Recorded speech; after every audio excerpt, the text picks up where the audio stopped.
केरो उमर अञा हज़रत उमर मुसलमान नाहे थियो। मक्के पाक जे अंदर मुझे साईं तौहीद जो ऐलान कयो। मक्के वारन के कुरान बुधायूं तो उन वक्त मुझे साईं जा मक्के वारा दुश्मन बनजी विया। मक्के जा सरदार, मक्के जा नवाब मुझे मोहम्मद अरबी जा दुश्मन कुरान जे करे थी पिया, अल्लाह जे दीन जे करे थी पिया। पर मुझे मोहम्मद अरबी मक्के जे अंदर कुरान पढ़ियो। मुझे साईं जो ए मक्के वारो, एक हथ ते मां मोहम्मद अरबी के चंड रखो, बे हथ ते सिज रखो मां मोहम्मद अरबी नन के थोड़े। अजीजो दोस्तो ऐं बुजुर्गो दीनदारो कलमे वारो, अज अमाई सां पंहिंजे रब करीम के परचाइन जी नियत सां, राज़ी करन जी नियत सां हिन रात जे वकरे में शोहदा इस्लाम प्रोग्राम में शरीक थिया आहियूं। दुआ है शल्लल्लाह करीम अवां जो ऐं मुंहिंजो अचण पंहिंजी बारगाह इलाही में क़बूल व मंजूर करो फरमाए। हर दिल अजीज हजरत मौलाना सईं अब्बास लगारी साहब की दावत ऐं इसरार ते तव्हां जमात जे साम्हूं हाज़िरी थी आहे। वधीक इन जलसे के खिताब कंदे उस्तादुल उलमा शमसुल उलमा हजरत मौलाना सईं गुलाम यासीन चन्ना साहब, वकील भिटाई हजरत मौलाना सईं असदुल्ला कोड़ो साहब अवां सां खिताब कंदा। मां थोड़ो ही वक्त में पंहिंजी जाइ वठंदुमि। मुंहिंजा अज़ीज़ दोस्तो, जे दुनिया जे अंदर अवां ऐं असां रहूं था, इहा दुनिया फानी आहे। जेको इंसान आयो आहे सो वेंदो ज़रूर, जेको ॼाओ आहे सो मरंदो ज़रूर। अमीर भी उन्हीं कब्र में वेंदो, गरीब भी उन्हीं कब्र में वेंदो, सदर भी उन्हीं कब्र में वेंदो, जमींदार भी उन्हीं कब्र में वेंदो। पर भले में भली कब्र उन जी थींदी जेको 5 वक्त जो निमाज़ी हूंदो ऐं कुरान सां मोहब्बत हूंदसि। इमामुल अंबिया नबियन जे सरदार जनाब मोहम्मद रसूलुल्लाह सल्लल्लाहु अलैहि वसल्लम सां मोहब्बत हूंदसि, उन जी कब्र भली थींदी। मुझे साईं फरमायो, इहा कब्र जन्नत जे बागन मां बाग अथव या जहन्नम जे खडन मां खडो अथव। ऐं कब्र मजाक ना थई, कब्र ॾाढी ॾुखी आहे। ऐं मुझे साईं फरमायो, इहा कब्र बेनमाज़ी के एडो आज़ाब ॾींदी जो इहा कब्र बई पासा कब्र जा ही मिली पवंदा, जो इंसान जो पासरा ॾिसनि था मिली वेंदियूं। जेको माउ जो खीर पीतो हूंदे उहो बि वात माची निकिरंदसि। ऐं नमाज़ उहा शे आहे जो अल्लाह सही पंहिंजे पैगंबर जनाब मोहम्मद रसूलुल्लाह सल्लल्लाहु अलैहि वसल्लम के मेराज जे ज़रिए पंहिंजो दीदार कराए उम्मत ला तोहफ़ो ॾिनो। ऐं अल्लाह सही कुरान शरीफ जे अंदर 700 का वधीक आयतूं आहिनि जेके अल्लाह साईं नमाज जे बारे में नाज़िल कयूं। हाँ अचो त अल्लाह जे कुरान का पुछा कयूं। अल्लाह जा कुरान, अल्लाह जी ज़ुबान इन्हनि सोलंगिन साहबन के, इन्हनि बिरोइन के, इन्हनि लिगारिन के ॿुधात नमाज जे बारे में तू छा तो चवी। हाँ जिनजो कुरान ते ईमान आ, जिनके कुरान वणे तो ॿई हथ खणी चओ त अल्लाह जो कुरान सचो आ। तेला तो अर्श वारो कुरान मजीद जे अंदर पंजे प्यारे पैगंबर के चे मुझा मोहम्मद अरबी ओ मुझा सोना पई नबूवत वारी ज़ुबान मुबारक ऐलान करो। मां अल्लाह जे बानन के भी बुधा, तो मां अल्लाह जे बानन के भी बुधा, अमीरन के भी बुधा, गरीबन के भी बुधा। ओ मुझा मोहम्मद अरबी मां अल्लाह जो कुरान पढ़ी बुधाइनो। कुरान चे तो इन्नमा यअमुरु मसाजिदल्लाहि मन आमन बिल्लाहि वल यौमिल आखिर व अकामस सलात व आतज़ ज़कात वलम यख्श इल्लल्लाह।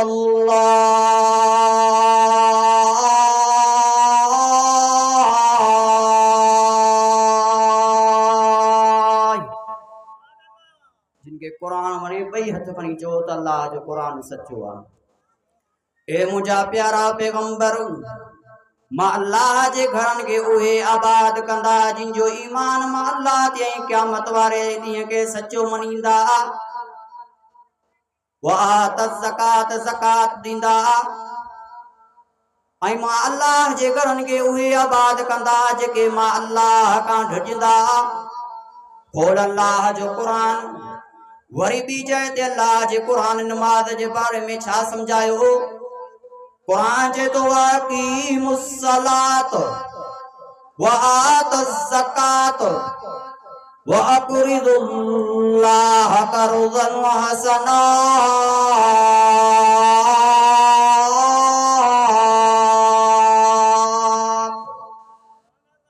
ए मुंहिंजा प्यारा पैगंबर चवीन व अक़ीमुस सलात नमाज कायम कर व आतज़ ज़कात व अक़रिदुल्लाह क़र्ज़न हसना। ऐं अवां में केरु आहे जेको मां अल्लाह खे सुहिणो कर्ज़ ॾे। वरी अचो त वरी अॻियां क़ुरान खां पुछा कयो। क़ुरान वरी ॿुधा त नमाज़ जे बारे में छा थो चई। वरी ॿी जाइ ते अल्लाह जे क़ुरान तव्हां ई असांखे नमाज़ जे बारे में हीअं बि सम्झायो। क़ुरान चए थो अक़ीमुस सलात व आतुज़ ज़कात वरुकऊ मअर राकीन।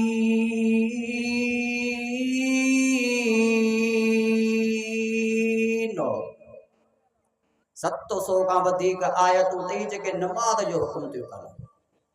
अॼु माण्हुनि खे चओ बा नमाज़ पढ़ो, जेको नमाज़ न पढ़ंदो उहो जहन्नम में वेंदो। पोइ असांखे चवंदा न बा मौलवी साहब जन्नत ऐं जहन्नम अव्हां जी आहे छा? तव्हांखे केरु थो चवे त जेको नमाज़ नथो पढ़े उहो जहन्नम में वेंदो? अबा या के मौलवी जी ॻाल्हि कोन अथई, के आलिम जी ॻाल्हि कोन अथई, के पीर फ़कीर जी ॻाल्हि कोन अथई, त क़ुरान थो चवे। 29 सिपारो सूरत जो नालो अथई सूरत मुदस्सिर। हाणे वरी अचो त क़ुरान खां पुछा कयूं। इंशाअल्लाह जेतिरी देर बि वाइज़ कयूं अल्लाह जो क़ुरान हूंदो। वरी बि जाइ ते अल्लाह जे क़ुरान तव्हां ई असांखे हीअं बि सम्झायो नमाज़ जे बारे में। क़ुरान चए थो अनिल मुजरिमीन मा सलककुम फी सकर क़ालू लम नकु मिनल मुसल्लीन। क़यामत जो ॾींहुं थींदो, दर्दनाक ॾींहुं हूंदो, 50,000 साल जो ॾींहुं हूंदो जंहिं ॾियारे ते नबी बि सफ़ूं ॿधी बीहंदा, मलाइक बि सफ़ूं ॿधी बीहंदा। क़ुरान चए थो वतक़ुलून तुरास अकुलन लम्मा वतुहिब्बूनल माल हुब्बन जम्मा।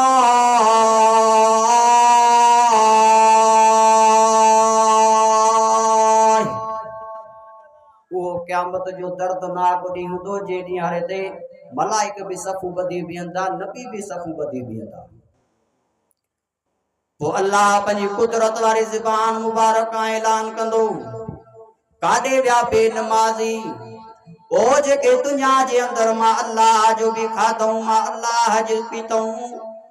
ज़मीन मुंहिंजी जे मथां हलिया, आसमान वारी छित जे मथां रहिया। ओ दुनिया जे अंदर मां अल्लाह इज्जत बि ॾिनी मान, सूंह बि ॾिनी मान, जवानी बि ॾिनी मान, अबे अम्मा जहिड़ी दौलत भी दिन मान, घर वारी भी दिन मान, औलाद भी दिन मान। पर इन्हनि खे मां अल्लाह जी नमाज़ न वणी, मां अल्लाह जो क़ुरान न वणियो। ओ अल्लाह साईं ओ पंहिंजी न कुदरत वारी ज़बान मुबारक ऐलान कंदो इन्हनि माण्हुनि खे। अल्लाह साईं मलाइकनि खे हुकुम कंदो, मलाइको देर ना कयो, ओ इन्हें जहन्नम के औरते कयो। मुझे साईं फरमायो मेराज वारी रात मां मोहम्मद अरबी के जन्नत भी दिखारी वही, जहन्नम भी दिखारी वही। ओ जहन्नम के 70,000 लगामन, एक लगाम के छिकन वाला 70,000 मलाइक थई उए जहन्नम के होते कयो भी तो उन्हें जहन्नम में मुझे साईं फरमायो काफर भी हुंदा तो बेनमाजी भी हुंदा किन्ने में किन्नो मोट थे बेनमाजी जो बेनमाजी जी जिंदगी में भी बरकत ना उम्र में भी बरकत ना बेनमाजी जे चेहरे में नूरानियत खत्म थी वेंदे अॼु अज़म कयो असां 5 वक्त जा नमाज़ी थींदासीं ऐं नमाज़ वॾी अहम शइ अथई नमाज़ नबियनि ते माफ़ कोन वलियनि ते माफ़ कोन पैगंबरनि ते माफ़ कोन हुई वही अल्लाह जी उहा नमाज़ थई ओ जेके मुझे मोहम्मद अरबी मैदान महशर में यो उहा नमाज़ थई ओ क़यामत वारे ॾींहुं सॼी सभु छॾे वेंदई अबो भी छॾे वेंदई अम्मा भी छॾे वेंदई घरवारी भी छॾे वेंदई औलाद भी छॾे वेंदई पर इहो क़ुरान या नमाज़ अल्लाह का तोखे जन्नत वठी वरी जन्नत जो दीदार भी कराईंदे वरी अल्लाह साईं ने बदले में जन्नत जो हुरूं भी ॾींदई अल्लाह साईं जन्नत के जेड़ा ठाई आ कुरान वारन ला नमाज़ ला अज मानू नमाज का पढ़े नमाज का पढ़े जो नमाज नथो पढ़े कुरान में लिखियो पे थी वो जहन्नम में भी तो कुरान का पूछूं अल्लाह जा कुरान मुझे मोहम्मद अरबी जे मथा रब नाज़िल कयो यो उहो कुरान ओ जे कुरान जी अवल अवल तिलावत करण वारो रब रहमान पान हो ही उहो कुरान ओ मुझे मोहम्मद अरबी जे मथा अल्लाह सही मक्के पाक जे अंदर नाज़िल कयो हुजूर मक्के में तो कुरान मक्के में हुजूर मदीने में तो कुरान मदीने में जिथे मुझो हुजूर ते कुरान जिब्राइल खयो बियो जे अल्लाह जो कुरान यो अल्लाह जो कुरान माखी एडी मिठी कोने जेरो कुरान मिठो आ मिस्री एडी मिठी कोने जेरो अल्लाह जो कुरान मिठो आ छो तो कुरान जे तो रहमान अल्लमल कुरान खलकल इंसान अल्लमहुल बयान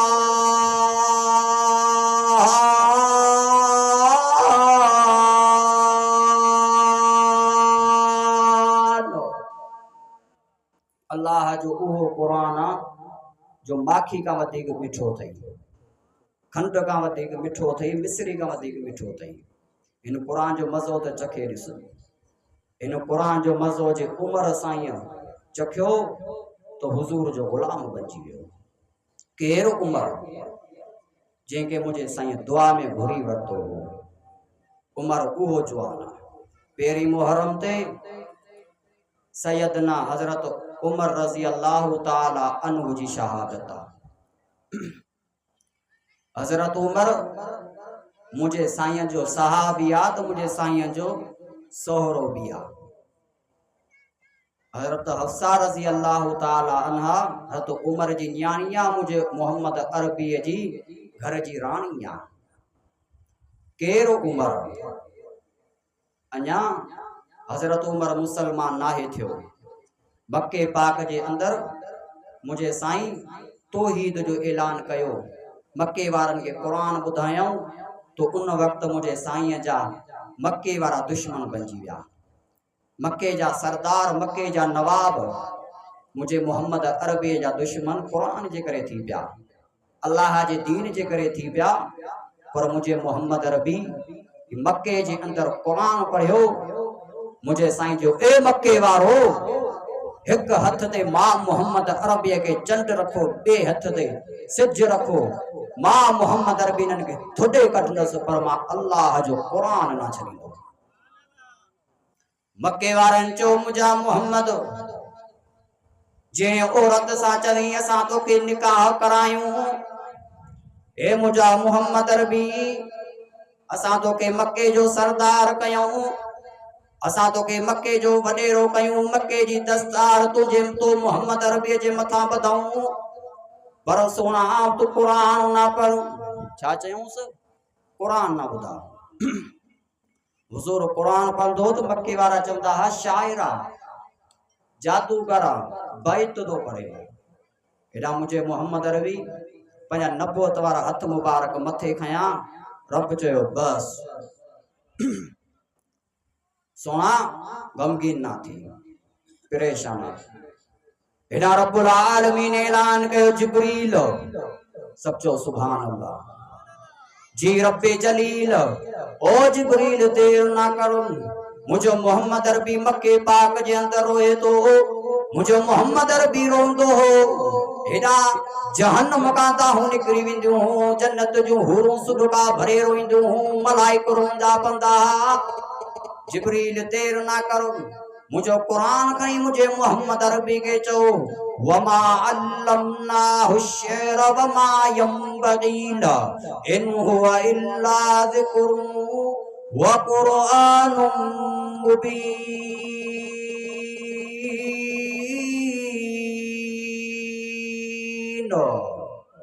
सुना मक्के वारन के चो तो मां शाइर न आहियां, शायरन जो लायक न आहियां, बैतन रुबाइन जो लायक न आहियां, मां पधरो अल्लाह जो कुरान तव्हांखे ॿुधायां। अबू जहल ज़ालिम मीटिंग को ठाही के राज को मोहम्मद बिन अब्दुल्लाह के क़त्ल करे। ॾींहां ॾींहुं मोहम्मद वञे थो मुसलमान वधाईंदो, जमायत वधाईंदो। हज़रत उमर अञा मुसलमान नाहे थियो, कन ॾे मोड़े। हज़रत उमर अञा मुसलमान नाहे थियो। उमर साईं हथ में तलवार खई। अबू जहल इहो कम उमर कंदो। हेॾा मुंहिंजे साईं दुआ घुरी, ए मुंहिंजा अल्लाह मां मोहम्मद अरबीअ के या अबू जहल मुसलमान करे दे या उमर बिन ख़त्ताब मुसलमान करे दे, जी तुझे इस्लाम के ताकत मिले, बुलंदी मिले।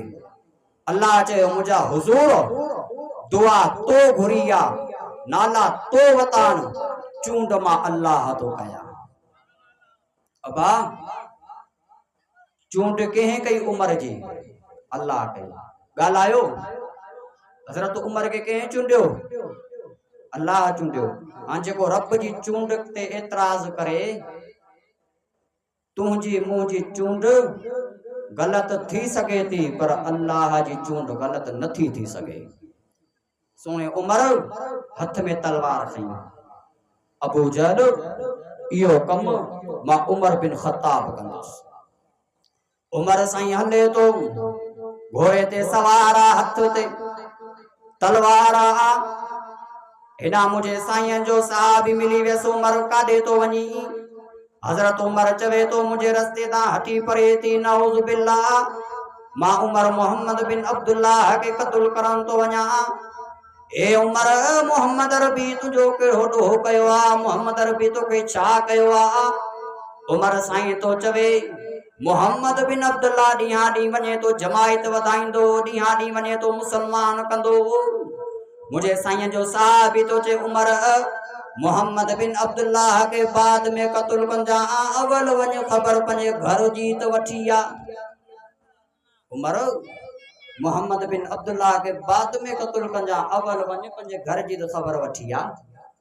तुंहिंजी भेण फातिमा ऐं तुंहिंजो भेणायो सईद ॿई मुसलमान थी विया। उमर इहे लफ़्ज़ ॿुधा त पेरनि जे हेठां ज़मीन निकिरी वियसि।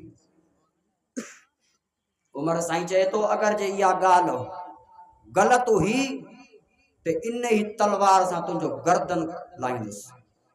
उमर साईं आयो। उन वक़्तु हज़रत उमर जी भेण ऐं भेणाए के मुंहिंजे साईं जो साहबी हज़रत ख़ब्बाब क़ुरान जा सबक पियो ॾे। उमर साईं जा आशिक़ ॾाढे चयो सुभान अल्लाह। उमर साईं दरवाज़े ते आयो, दरवाज़ो वॼाई।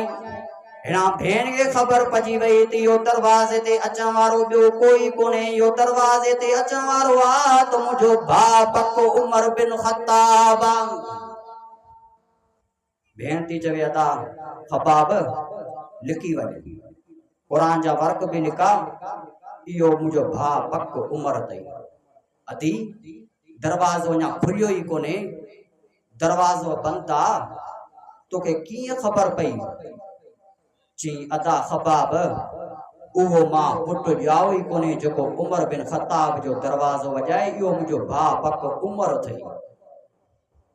उस्ताद लिखी वञ, कुरान जा वर्क भी लिखा। हज़रत ख़त्ताब लिखियो, कुरान जा वर्क भी लिखाई। उमर साईं जी दरवाजे जे अंदर दाखिल थियो, छो त हज़रत उमर उन वक्त काफ़िर हो, कुरान समझ में ना पियो अचे। जीन जो आयो पंहिंजी भेण ते नज़र करे ठका चपाट कराई, भेण जे मुंह मां रत पियो वहे। वरी भेणाए पियो छॾाए त भेण खे छॾियो, भेणाए खे पियो मारे।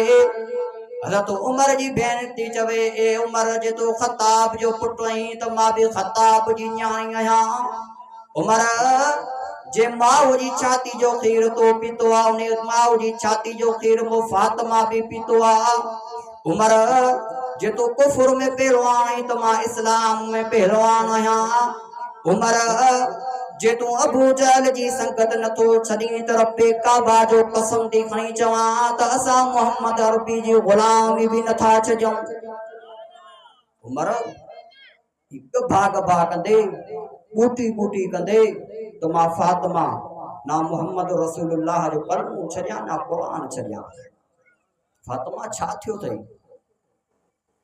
उमर कॾहिं तो मूं ते हथ कोन खयो, हीअं तो मूं ते हथ खयो आहे? बस मुंहिंजी भेण इहो तो ॿुधा तो छा पे पढ़ियो? उमर जी भेण थी चवे, अदा उमर हींअर तूं पलीती हालत में आहीं, अवल वञ गुस्ल करे आ, भलो लिबास पाए आ, अतुर हणी आ, पोइ मां फातिमा तोखे ॿुधायां। उमर साईं आयो, पाक लिबास पाए पंहिंजी भेण जे आॾो वेठो। हेॾां हज़रत उमर जी भेण कुरान जी तिलावत कई। कुरान जा आशिक़ ॾाढे चयो सुभान अल्लाह। हज़रत उमर जी भेण कुरान जी तिलावत भी करे, चए भी ताहा मा अंज़लना अलैकल कुरान लितश्क़ा इल्ला तज़किरतल लिमन यख्शा।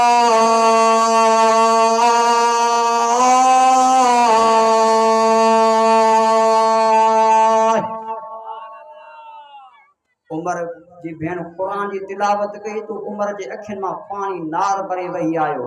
बस मुंहिंजी भेण अॻियां जे हिकु आयत भी कुरान जी पढ़ी तो उमर जो जिगर फाटी वञो। मुंहिंजी भेण बस मूंखे पढ़ाए कलमो, अदा मां कलमो ना पढ़ाईंदी मई, वठी थी हली रसूलुल्लाह ॾे। उमर साईं हले तो, हथ में तलवार आ। हेॾा मुंहिंजो साईं हज़रत अरकम साहब जे घर में पंजनि गुलामनि के कुरान जा सबक पिया ॾियनि। उमर साईं हले तो, हथ में तलवार आ। हेॾा मुंहिंजे साईं जे चाचे हज़रत हमज़े जी नज़र पजी वई उमर ते। ओ मुंहिंजा भाईटा मोहम्मद रसूलुल्लाह, उमर अचे तो पर हथ में तलवार आ। मुंहिंजे साईं फरमायो, मुंहिंजा चाचा हमज़ा वेही रहो, इहो उमर कोन्हे, मां मोहम्मद अरबी जी दुआ भी अचे। हत हमज़ो तो चए, ओ मुंहिंजा भाईटा मोहम्मद रसूलुल्लाह, जे उमर तोखे तकलीफ़ ॾियण जे इरादे सां अचे तो, रब्बे काबा जो कसम आ, तलवार भी उमर जी हूंदी त गिरेबान उमर जो हूंदो, गर्दन भी उमर जो हूंदो। ए मुंहिंजा मोहम्मद रसूलुल्लाह, जे उमर सुलीअ जे इरादे सां अचे तो, रब्बे काबा जो कसम आ, उमर जे लाइ दिल में जायूं आहिनि। उमर जी साईं आयो, मुंहिंजे साईं जे आॾो गोॾा भञी वेही रहियो। सोहा देर ना कयो, मूंखे पढ़ायो कलमो। हुज़ूर कलमो पढ़ायो। हेॾा साहबा अल्लाहु अकबर जो नारो हयो। मुंहिंजे साईं फरमायो, अईन बिलाल, बिलाल जी आमिना जा लाल, बिलाल आज़ान ॾे। उमर साईं तो चवे, साईं बैतुल्लाह जो आहे, अल्लाह जो घर। उमर मां मोहम्मद अरबी बैतुल्लाह ते नज़र तो कयां त मुंहिंजे बाबे हते इब्राहिम अलैहिस्सलाम हते इस्माइल अलैहिस्सलाम जी मेहनत ऐं मज़दूरी, मुंहिंजी अम्मा हाजरा जो ओॼाको तो यादि अचे। साईं ई काफ़र मां मोहम्मद अरबी के बैतुल्लाह में वञण नथा ॾियनि। उमर साईं तो चवे, आख़िरी ॻाल्हि, उमर साईं तो चवे, ओ मुंहिंजा मोहम्मद अरबी तव्हां परेशान ना थियो, गमगीन ना थियो। अॼु ॾिसां तो मके वारा तो मोहम्मद रसूलुल्लाह जो कीअं था दग रोकीन। साईं मुंहिंजे ईमान आण जो कहिड़ो फ़ाइदो? उमर साईं चए तो सुहाग पंहिंजो गुलाम मोकिलियो के यहूदी काफर वटि चाबी हुजनि रुगो उनके एतिरो चवे तो उमर मुसलमान थी वियो ऐं बैतुल्लाह जे दर ते बीठो आहे बस एतिरो वञी चवेसि।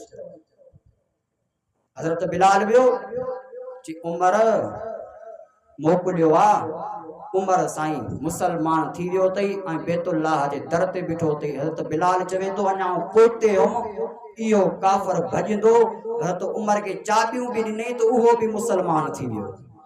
वरेवा उमर त अज़म कयो असां 5 वक़्त जा नमाज़ बि थींदासीं ऐं शुहदा इस्लाम जेके बि शहीद थिया इस्लाम जे ख़ातिर, क़ुरान जे ख़ातिर, दीन जे ख़ातिर असां उन्हनि सभिनी सां मोहबत कंदासीं। दुआ है त अल्लाह से जेको भी मूंखे चवरायो पंहिंजी बारगाह इलाही में क़बूल व मंज़ूर करणु फरमाए। व आख़िरु दावाना अनिल हम्दुलिल्लाहि रब्बिल आलमीन।